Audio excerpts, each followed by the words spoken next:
اب میں گفتگو کو آگے لے کے چلتا ہوں تو رسول پاک صلی اللہ تعالیٰ علیہ وآلہ وسلم کی جو مبارک شان ہے، عظمت ہے، رفعت ہے، وہ بہت بلند ہے۔ اور آقا کریم صلی اللہ تعالیٰ علیہ وآلہ وسلم کے بارے میں رب تعالیٰ نے خود فرمایا النبی اولیٰ بالمؤمنین من انفسہم۔ رسول پاک صلی اللہ تعالیٰ علیہ وآلہ وسلم مومنوں کے لیے ان کی جان سے بھی زیادہ عزیز ہے، مومنوں کی جان سے بھی زیادہ قیمتی ہے، اور نبی مسلمانوں کے ان کی جانوں سے زیادہ مالک ہیں۔ جو رسول پاک صلی اللہ تعالیٰ علیہ وآلہ وسلم فرما دے بس وہی۔ پھر رسول پاک صلی اللہ تعالیٰ علیہ وآلہ وسلم کی گھر والیوں کو رب تعالیٰ نے یہ فضیلت عطا فرمائی، فرمایا وَأَزْوَاجُهُ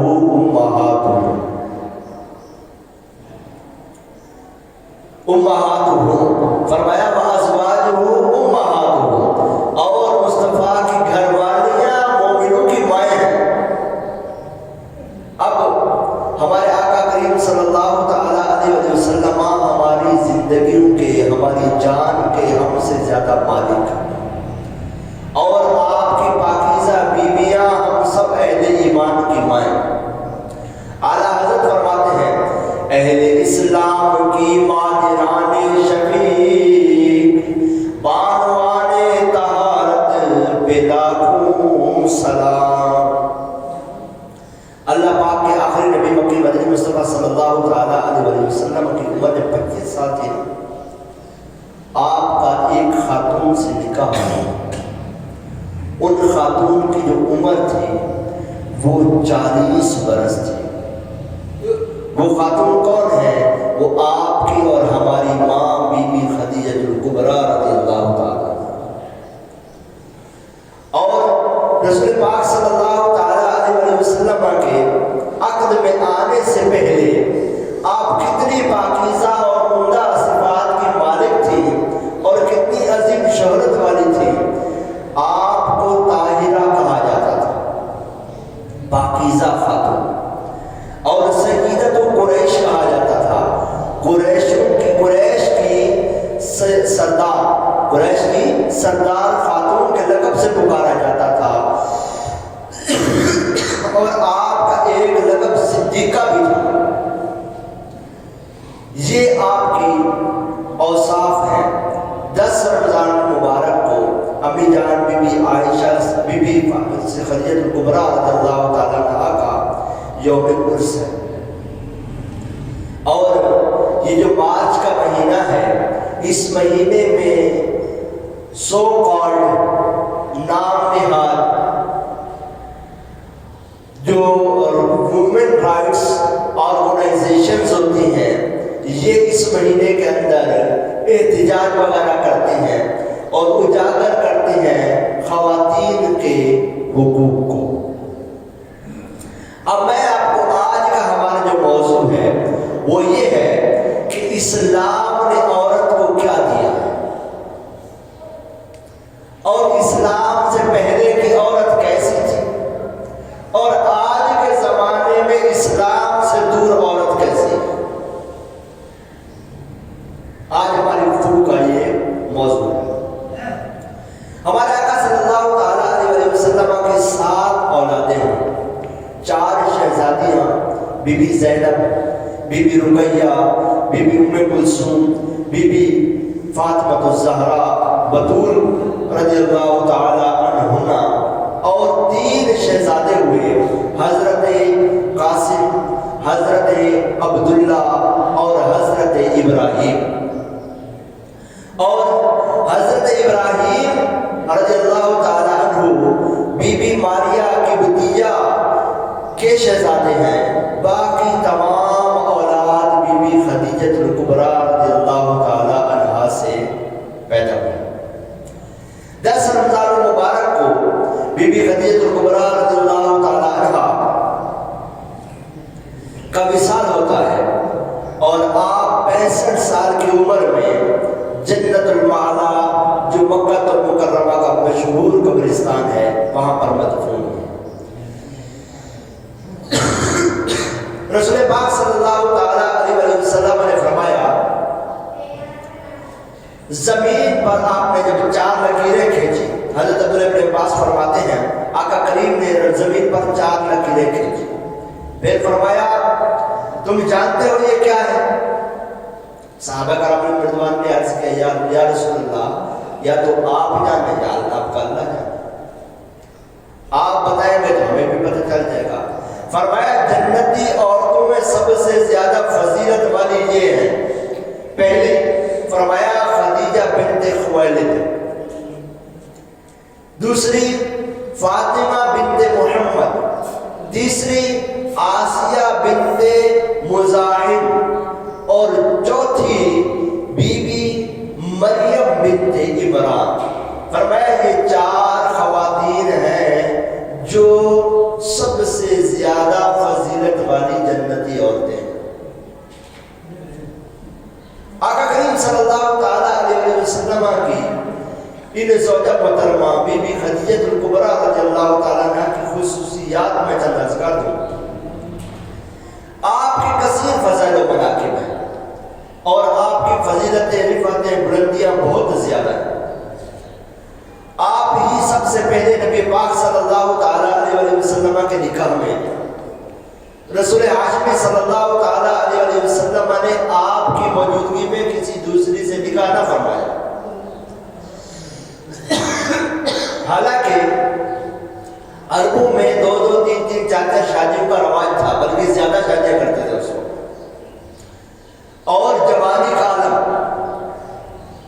اور 25 سال کی عمر میں شادی ہو رہی ہے، اور بی بی خدیجہ الکبریٰ رضی اللہ تعالیٰ عنہ کی عمر اس وقت 40 سال کی ہے یا 45 سال، 2 قول ہے، عمر ہے۔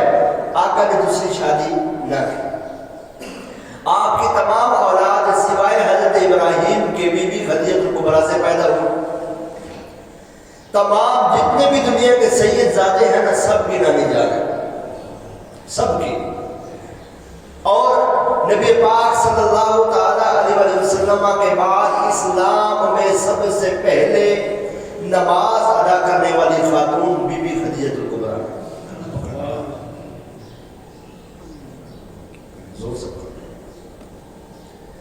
مادر اولی اہل ایمان کی ہے، یہ اس کی بزرگی و پاکیزگی، برگزیدہ ہے رب محمد کی بھی عرش سے جس پہ تسلیم نازل ہوئی، اس سرائے سلامت پہ لاکھوں سلام۔ اب میں بخاری شریف کی ایک روایت عرض کروں۔ رسول پاک صلی اللہ تعالیٰ علیہ وسلم کی عمر جب 40 سال ہو چکی تھی اور آپ پر وحی کے آثار ظاہر ہونا شروع ہوئے، وہ اس طرح کہ آپ صلی اللہ تعالیٰ علیہ وسلم کو سچے خواب دکھائے گئے۔ آپ صلی اللہ تعالیٰ علیہ وسلم جو خواب میں دیکھتے ہو بہو ویسا ہونے لگتا، ظاہر میں وہی ہوتا، اور کم و بیش 6 ماہ اسی انداز میں گزر گئے۔ آپ صلی اللہ تعالیٰ علیہ وسلم کے دل میں انتہائی محبت ڈال دی گئی۔ اب رمضان المبارک کا مہینہ ہے، آپ صلی اللہ تعالیٰ علیہ وسلم کھانے پینے کا کچھ سامان لے کر غار حرا تشریف لے جاتے ہیں، اور وہاں پر اللہ پاک کی یاد عبادت وغیرہ میں مصروف رہتے ہیں۔ پھر گھر تشریف لے جاتے ہیں، پھر امی جان کچھ نہ کچھ پیش کرتی ہیں، پھر آقا کریم صلی اللہ تعالیٰ علیہ وسلم لے کر پھر تشریف لے جاتے ہیں۔ کافی دن یہی سلسلہ رہا۔ آخر 17ویں شب رمضان مبارک کی آ جاتی ہے۔ پیارے محبوب صلی اللہ تعالیٰ علیہ وسلم ابھی غار حرا میں ہی موجود ہے۔ آقا کریم صلی اللہ تعالیٰ علیہ وسلم تشریف فرما ہے، اللہ کے حکم سے حضرت جبرائیل علیہ السلام وہی لے کر حاضر ہوتے ہیں، اور 12-30 کی سورہ الگ کی چند آیات نازل ہوتی ہیں، اور عرض کرتے ہیں یا رسول اللہ صلی اللہ تعالیٰ علیہ وسلم میں جبرائیل رب کا کلام لے کر حاضر ہوا۔ اقرا بسم ربک الذی خلق خلق الانسان من علق اقرأ وربک الاکرم الذی علم بالقلم علم الانسان ما لم یعلم، فرمایا اپنے رب کے نام سے پڑھو جس نے پیدا کیا انسان کو خون کے لوتھڑے سے بنایا، پڑھو اور تمہارا رب ہی سب سے بڑا کریم ہے جس نے قلم سے لکھنا سکھایا، انسان کو وہ سکھایا جو وہ نہ جانتا تھا۔ اب یہ جو لمحہ ہے یہ بڑا ہی ہیبت والا، اس لمحے میں بہت زیادہ دہشت ہے، انوار و تجلیات ہے۔ رب تعالیٰ خود فرماتا ہے قرآن پاک کے بارے میں لو انزلنا هذا القرآن على جبل لرأيته خاشعا متصدعا من خشیة اللہ، اگر ہم اس قرآن کو پہاڑ پر اتارتے نا تم اسے دیکھتے دھواں ہوتا ہوا ریزہ ریزہ ہوتا، کس سے؟ خوف اور دہشت سے۔ یہاں چار باتیں معلوم ہوتی ہیں۔ ایک یہ معلوم ہوتی ہے کہ رب تعالیٰ نے اپنے محبوب کو اتنا منور بنایا اور قلب انور کو اتنا تجلیات و انوار کا مرکز بنایا کہ نور کی کرنیں، نور کی روشنی، نور کی چمک سے دل اتنا آشنا ہو گیا کہ قرآن اپنا نزول لے کر جب آیا بارگاہ مصطفیٰ میں تو دہشت وہی تو تھی ہی تھی، لیکن رسول پاک صلی اللہ تعالیٰ علیہ وسلم کا قلب انور پہاڑوں سے بھی زیادہ سخت، زیادہ طاقتور تھا، زیادہ برداشت کرنے والا تھا کہ پہاڑ کے بارے میں رب تعالیٰ فرما رہا ہے کہ یہ تو ہو جاتے ریزہ ریزہ، لیکن ہم نے اپنے محبوب کے قلب انور کو ایسا مرکز تجلیات بنایا ہے، ایسا مرکز انوار بنایا ہے کہ ہمارے محبوب کے دل پر ہم نے جب وحی کی تو ہمارا محبوب سکون سے سن لیتا۔ لیکن وحی الہیہ کی جو دہشت ہے، جو اس کی ہیبت ہے، وہ اپنا مقام رکھتی ہے۔ یہ وہ مشکل ترین لمحہ تھا۔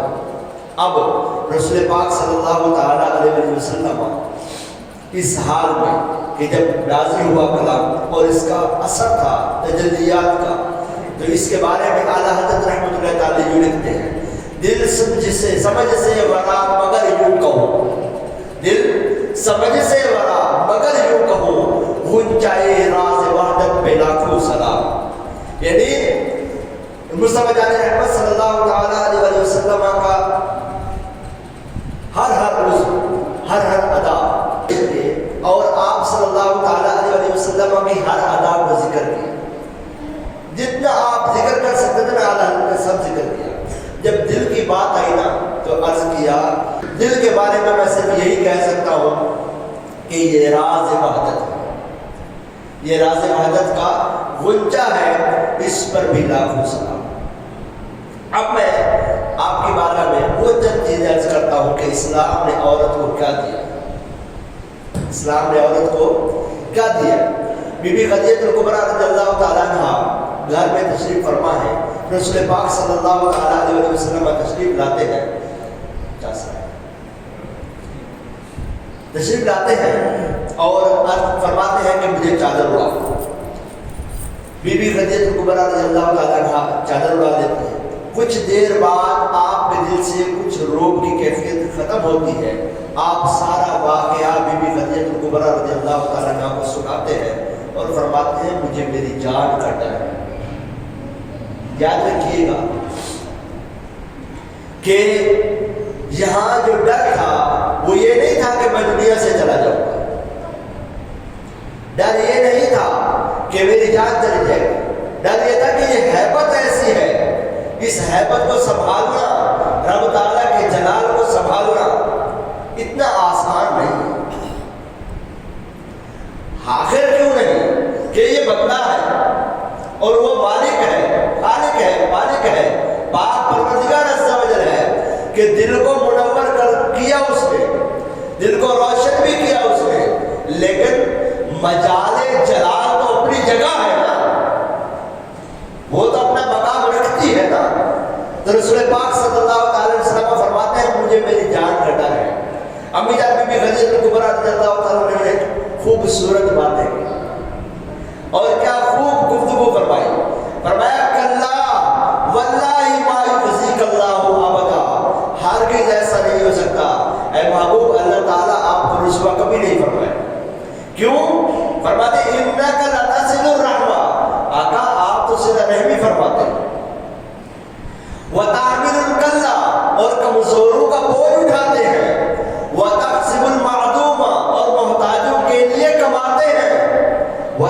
الضیفہ، اور مہمان نوازی کیا کرتے ہیں، وَتُعِينُوا عَلَى نَوَائِبِ الْحَقِّ، اور راہ حق میں مشکلات اٹھاتے ہیں۔ یا رسول اللہ، میرا تو ایمان یہ کہتا ہے کہ آپ کو اللہ رسوا نہیں کرے گا، آپ گھبرائیں نہیں، سکون آ جائے۔ وہ نبیوں میں رحمت لقب پانے والا، مراد غریبوں کی بر لانے والا، مصیبت میں غیروں کے کام آنے والا، وہ اپنے پرائے کا غم کھانے والا، فقیروں کے بلیا، ضعیفوں کے بابا، یتیموں کے والی، غلاموں کے مولا، اتر کر حرا سے سوئے قوم آیا، وہ ایک نسخہ کیمیا ساتھ لایا۔ تو رسول پاک صلی اللہ تعالیٰ علیہ وسلم کی یہ شان و عظمت ہے۔ اب اسلام نے عورت کو کیا دیا ہے، ذرا غور کریں۔ اسلام کا یہ ابتدائی مرحلہ ہے، اس مرحلے میں ہمیں ایک عورت کا مثالی کردار نظر آ رہا ہے، اور ذرا غور سے سوچئے کہ وہ عظیم و شان ہستی کہ جن کے نور کو اللہ پاک نے تمام مخلوقات سے پہلے پیدا فرمایا، ابھی حضرت آدم بھی پیدا نہیں ہوئے تھے، اور آپ کو نبوت کا منصب عطا فرمایا اس وقت کہ جب حضرت آدم بھی پیدا نہیں ہوئے،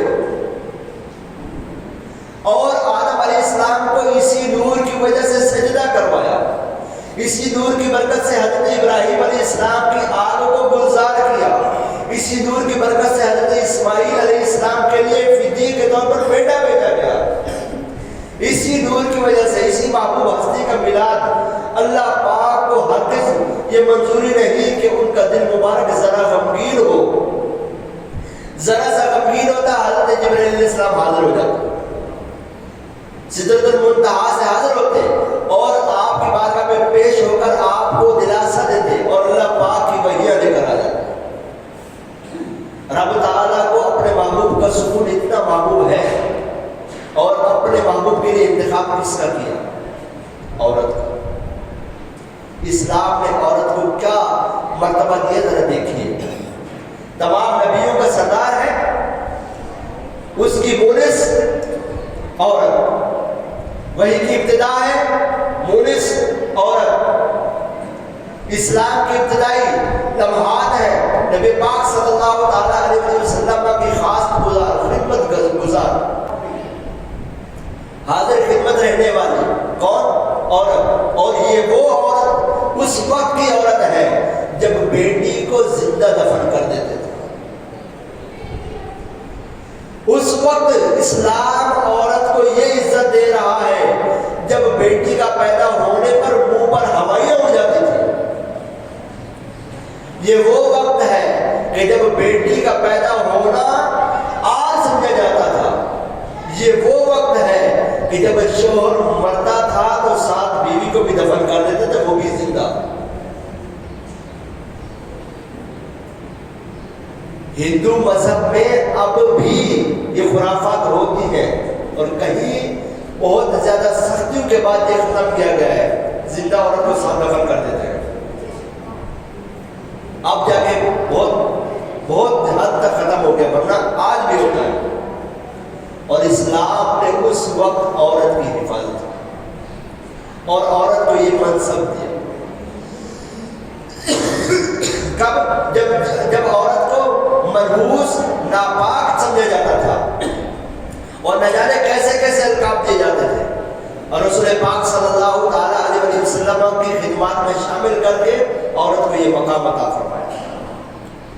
اب ذرا دیکھیے، آج کل جو لوگ ادھر ادھر کی باتیں سنتے ہیں اور آزادی نسواں کی باتیں کرتے ہیں، ذرا ان سے پوچھئے کہ آپ جن کا لٹریچر لے کر آئے ہو، جن کا لیکچر لے کر آئے ہو، جن کی گفتگو لے کر آئے ہو، ذرا بتاؤ وہاں پر عورت کا کیا حال ہے؟ سب سے زیادہ آج کے دور میں عورت فرم میں بکتی ہے، سب سے زیادہ۔ آج کے دور میں جتنے بھی زمانے جاہلیت کے اثرات ہیں وہ لوٹتے چلے جا رہے ہیں، اور اسلام ماننے کے علاوہ والوں میں عورت آج بھی عیب سمجھی جاتی ہے، بلکہ مسلمانوں میں جو جاہل قسم کے لوگ ہیں جو صرف کلمہ پڑھ کر مسلمان ہیں، اسلامی تعلیمات سے صحیح طریقے سے روشناس نہیں ہے، ان کے ابھی عورت پیدا ہو جائے تو گویا کہ ان کی موت ہو جاتی ہے. بیٹے کی شادی کریں گے لاکھوں روپے کا خرچہ کریں گے اور بیٹی کی شادی کریں گے ایسے جیسے تیجے کے چاول پکے پڑے. کراچی میں تو پھر بھی بریانی ہوتی ہے, دیکھنے میں کچھ اچھی لگتی ہے, ادھر تو اس سے بھی زیادہ برا حال ہے. یہ کیا ہے؟ اسلام نے عورت کو کیا عزت مقام اور مرتبے دیے.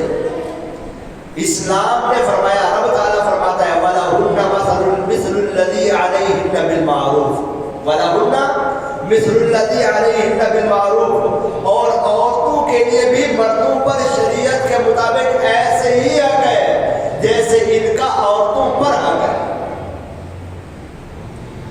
عورت مرد سے ویسے ہی حقدار ہے جیسے مرد عورت سے حقدار.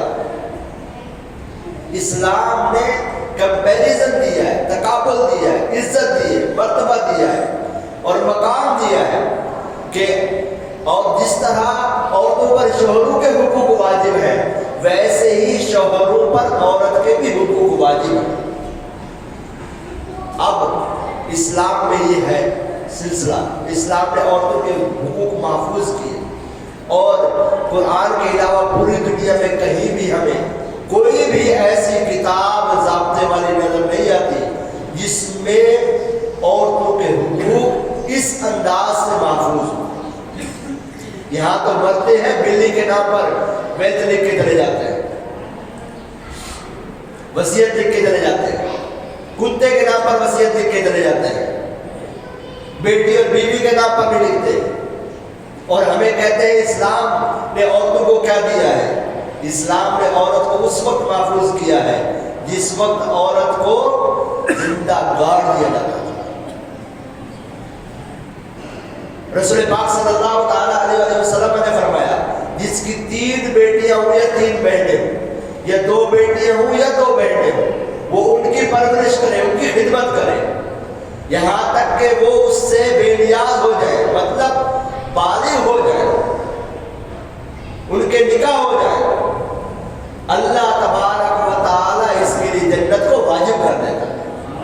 آپ بتائیے کیا جو عورتوں کے حقوق ہے وہ اسلام نے دیے, عورتوں کے لیے ترغیب اسلام نے دی یا کسی اور نے دی؟ ہے تو پھر لا کے دکھا دے. رام بھی نے کہ جناب صاحب نے بڑا کام کر دکھایا.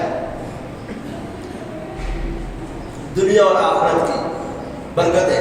ابھی بھی خدیجہ کبریٰ رضی اللہ تعالیٰ کی ذرا علمی شان سنیے.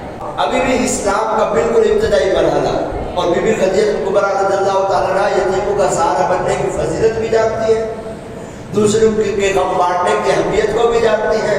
اللہ پاک کی اتنی پہچان بھی رکھتی ہے کہ اللہ پاک کس بندے کو سزا دیتا ہے, کس بندے کو بلندی اور عروج عطا فرماتا ہے.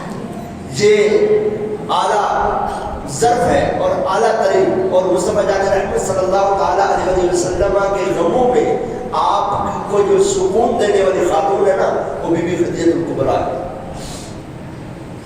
ایسی نازک صورتحال میں پیارے آقا صلی اللہ علیہ وسلم کو کی پریشانی کو دور کرنے, آپ کو دلاسا دینے, آپ صلی اللہ علیہ وسلم کے غموں کو دور کرنے کے لیے آپ کا انتخاب فرمایا. نہ صرف یہ موقع بلکہ پیارے آقا صلی اللہ علیہ وسلم کی زندگی میں آپ کو جو بھی غم آتا آپ ہی تھی جو آپ کو دلاسا دیا کرتی تھی. علامہ محمد بن اسحاق مدنی رحمۃ اللہ تعالی فرماتے ہیں سید عالم صلی اللہ تعالیٰ علیہ وسلم جب بھی کفار کی جانب سے کوئی ناپسندیدہ بات کو سن کر غمگین ہو جاتے, اس کے بعد بی بی خدیجہ کبریٰ کے پاس تشریف لاتے, ان کے ذریعے اللہ پاک آپ صلی اللہ علیہ وسلم کی وہ رنج و غم کی کیفیت کو دور فرما دیتے. یہ ہے عورت کو اسلام میں دیا گیا اسٹیٹس, یہ مقام دیا گیا اسلام میں عورت کو, اور اسلام عورت کو کس قدر عزت اور عزت افزائی دے رہا ہے. یعنی فرمایا کہ بے قصور کے آقا دو عالم کے مولا صلی اللہ تعالیٰ علیہ وسلم کے غم میں ساتھ نبھانے والی, آپ کے سکون کا سبب شریک حیات, اہل ایمان کی پہلی ماں, اہل ایمان کی بہترین پناہ گاہ اور مصطفیٰ کریم صلی اللہ تعالیٰ علیہ وسلم کے ساتھ رہنے کا حق ادا کرنے والی شخصیت بی بی خدیجہ کبریٰ رضی اللہ تعالیٰ عنہا پر لاکھوں سلام.